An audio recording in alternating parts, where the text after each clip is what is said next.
మనం మాటలు ఇచ్చి మర్చిపోతామేమో కానీ మన మాట ఇచ్చి మాట తప్పిపోయి మనం మర్చిపోయినా మన మాట తప్పువారుగా ఉండకూడదని మళ్ళీ మనల్ని జ్ఞాపకం చేసి ఆ మాటలో మనం స్థిరపరిచి మన యథార్థవంతులుగా తీర్చిదిద్దువాడు ఎవరు చెప్పిన? దేవుడే. జాగ్రత్త. ఎవరికైనా మాట ఇస్తున్నప్పుడు జాగ్రత్త, దేవుడికి మాట ఇస్తున్నప్పుడు జాగ్రత్త. నువ్వు మర్చిపోయినా ఆయన మర్చిపో. 10వ వంతు కాదు, తిరిగి వచ్చే సమయానికి అదే బేతేలు ప్రాంతంలో నిలబెట్టి 10వ వంతు కాదు, సరిగ్గా దేవుడు ఎక్కడ కొట్టాడు తెలుసునా? తుంటే ఎమికెరగొట్టాడు. ఈయన అడుగుతాను, ఎవరికి ఏమి ఇస్తావు? లైఫ్ ఇవ్వు, వెనక్కరా. నువ్వు ఇచ్చే 10వ వంతుల కోసం ఏం చూడట్లేదు, నువ్వు ఇచ్చే దశమ భాగాలు ఏవైతే ఉన్నావు, ఇంకా నువ్వు చెప్తున్న వాటిలో లక్షలో వెయ్యిలో ఏవైతే ఉన్నావు వాటి కోసం ఏం చూడట్లేదు. నువ్వు ఇచ్చే వస్తువుల కోసం కాదు, ఆయనకి కావాల్సింది వస్తువుల కన్నా ఇచ్చే నువ్వు కావాలి. నీ మార్పు కావాలి, ఆయన నీతో నిబంధన కావాలి, ఆ నిబంధనలో స్థిరపడే విధానం కావాలి.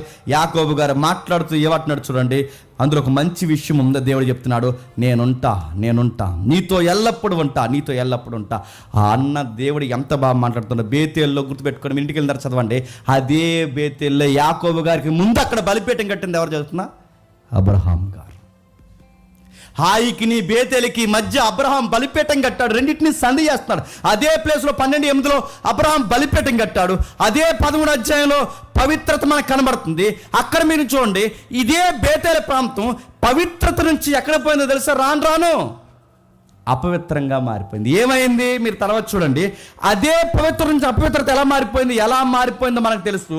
ఆ తర్వాత తలలో యెరోబాము ఉంటాడు చూసారు, ఆ యెరోబాము గాడు ఎవడైతున్నాడో ఆ యెరోబాము అనేవాడు ఆ ఆలయాన్ని, అంటే ఆ బేతేలు ప్రాంతాన్ని, యాకోబు నిబంధన చేసుకున్న ప్రాంతాన్ని, అబ్రహాం బలిపీఠం కట్టిన ప్రాంతాన్ని యెరోబాము అన్నవాడు అక్కడ ఏం కట్టాడు చెప్పనా?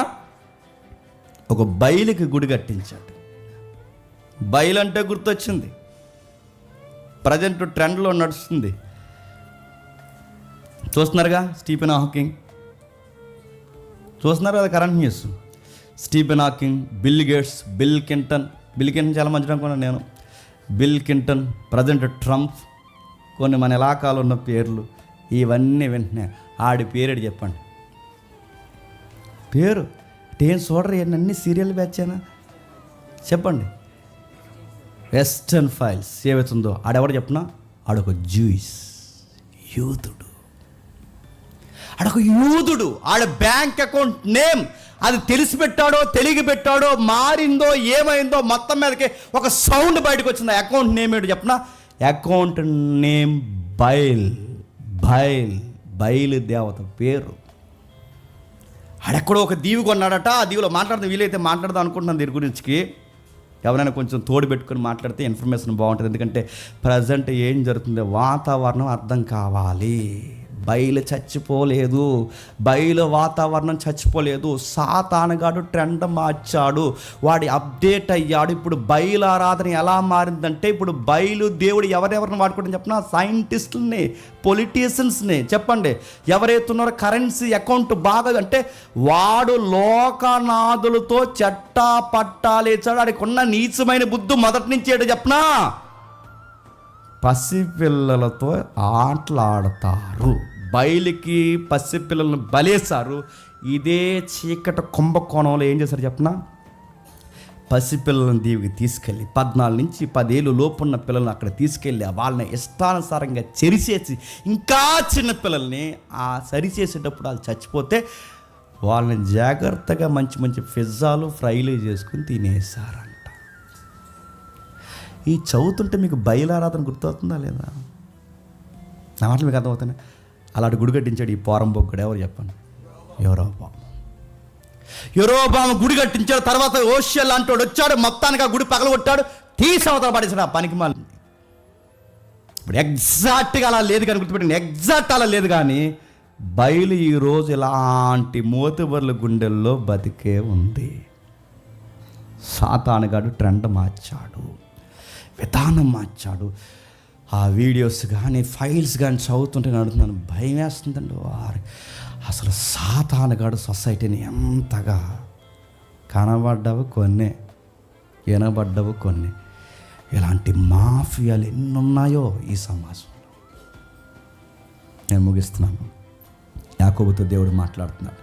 యాకోబు నేను తిరిగి నా తండ్రి ఇంటికి క్షేమంగా వచ్చినప్పుడు దేవుడు నాకు తోడై ఉండి నేను నిలుచున్న ఈ మార్గములో నన్ను కాపాడి తినుటకు ఆహారము, ధరించుటకు వస్త్రము నాకు దయచేసిన వాళ్ళ యెహోవా నాకు దేవుడై ఉండును. మరియు స్తంభముగా నేను ఇచ్చిన ఈ రాయి దేవుని మందిరమగును. మరియు నువ్వు నాకు ఇచ్చి యావత్తులో 10వ నిత్యముగా నీకు చెల్లించినదని మొక్కుకొనెను. ఏం జరుగుతుంది చెప్పండి? ఇక్కడ మందిరం కడతా అన్నాడు, కానీ అక్కడ మందిరం కట్టలేదు. ఏ గుడి కట్టారు చెప్పండి?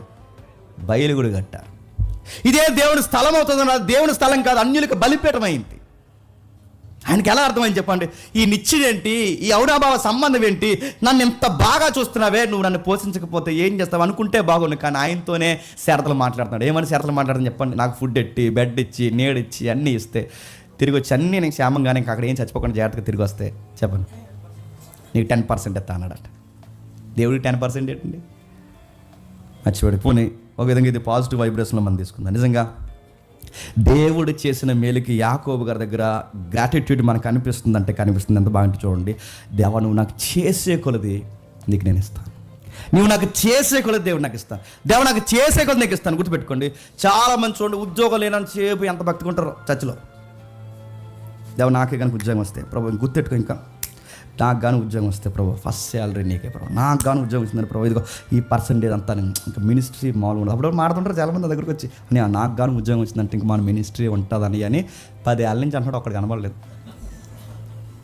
అని ఎలా ఉంటుంది చూడు, నాకే కనుక ఉద్యోగం వస్తాను, ఇదిగో ఈ బిజినెస్ నడుతాను, ఈ బిజినెస్ కనుక సార్ నీకు ఇంకెవడం నెలసరి ఎలా ఉంటుంది చూడు మన మినిస్ట్రీ. ఇంకా ప్రోగ్రామ్సే ఒక్కడ కనబడలేదండి. వ్యాపారం పెట్టిన ఆడు లేడు, ఈడు లేడు. తీరేళ్ళు సక్సెస్ అయిపోయిన తర్వాత కనీసం SMS కూడా పెట్టరు, చూడరు. ఇలా వెళ్తుంటే ప్రైజులు అంటే ఆడెవడో మాకు వెళ్ళన్నాడు చూ, ఏ మళ్ళీ అడిగితే మళ్ళీ ఏమన్నా మళ్ళీ ఏమన్నా ఇన్వాల్వ్ అవ్వమంటాడేమో అని ముందు మాటలు అలాగే ఉంటాయి. గుర్తుపెట్టుకోండి. మాకు దేవుడు ఎలా ఉద్యోగం ఇస్తే ఇలా ఎగర తెస్తాం, మాకు దేవుడు ఎలా ఇస్తే అలా చేస్తాం, మా వ్యాపారం అభివృద్ధి పొంది ఏమీ చేయరండి అని చెప్తాను. ఏమీ చేయరండి, ఎవరు చేయరండి. ఎందుకంటే మనతో కార్యములు చేసేవారు మనుషులు కాదు, దేవుడే. ఛానల్ క్రితం ఒకరు అన్నారు, మేము కనుక సక్సెస్ అయితే నీకు నెలకు 1,00,000 ఇస్తామన్నారు. నా 1,00,000 కూడా ఇప్పుడు ఇంకా కనబడలేదాడు. ఆడున్నాడా, బతికాడా, చచ్చిపోయాడు, నా డబ్బులు ఎట్టిపోయాడు.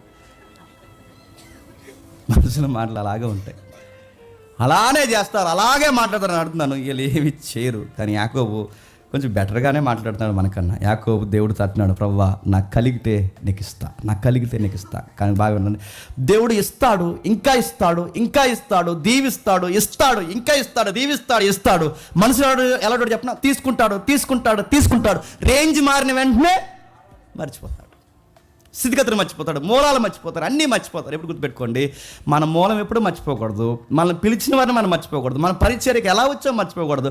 ఎప్పుడు వాళ్ళు మనల్ని ఎంత ఎలా చూసినా కానీ వాళ్ళ మీద మనకి ఎంతో కొంత సాఫ్ట్ కార్నర్ మనకు ఉండాలి. వీటిని విలువలు అంటారని గుర్తుపెట్టుకుని, విలువలు ఇవి. ఒకప్పుడు ఇప్పుడు మెతుకులు తిన్నాం వాళ్ళ దగ్గర, మనకు గుర్తుండాలి.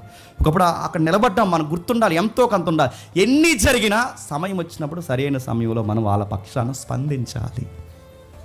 యాకోబు గారు దేవుడితో నిబంధన చేస్తున్నాడు, దేవా నేను ఇస్తాను, ఇదిగో ఈ రాయే నిబంధన, ఇదే నిబంధన, నేను తిరిగి వచ్చినప్పుడు జ్ఞాపకం చేసుకుంటాను ప్రభువా అని అంటే ఆశీర్వదింపడ్డాడు. బాగా ప్రాపర్టీ వచ్చింది, అంతా మర్చిపోయాడు. మర్చిపోయిన యాకోబుకి ఎవరు జ్ఞాపకం చేస్తున్నారు ఒక్కసారి చూడండి, ముగించేద్దాం. 35వ అధ్యాయం మొదలు వచ్చి నుంచి దేవుడు యాకోబుతో, నీవు లేచి బేతేలునకు వెళ్ళి అక్కడ నివసించి నీ సహోదరుడు యాసావు యొద్ద నుండి నువ్వు పారిపోయినప్పుడు నీ కనబడిన దేవునికి అక్కడ బలిపీఠం కట్టమని చెప్పగా, యాకోబు తన ఇంటి వారు తన యొద్దనున్న వారందరితోనూ నీ యొద్దనున్న అన్ని దేవతలను పారవేసి నిన్నును మీరు శుచిపరచుకొని మీ వస్త్రములు మార్చుకుని మనం లేచి బేతేలునకు వెళ్ళదము. నా శ్రమ దినమున నాకు ఉత్తరం ఇచ్చి నేను వెళ్ళిన మార్గమున నాకు తోడయుండి దేవునికి బలిపీఠం కట్టుదనని చెప్పాను. వారు తమ యొద్దనున్న అన్ని దేవతలన్నింటినీ తమ చెవుల్లో ఉన్న పోగులను యాకోబునకు అప్పగింపగా, యాకోబు సికెము దగ్గరున్న మస్తాకే వృస్తం కింద వాటిని దాచిపెట్టేశాడు. ప్రయాణమైపోయినప్పుడు దేవుని భయం వారి చుట్టూ పట్టణం మీద ఉన్నప్పుడు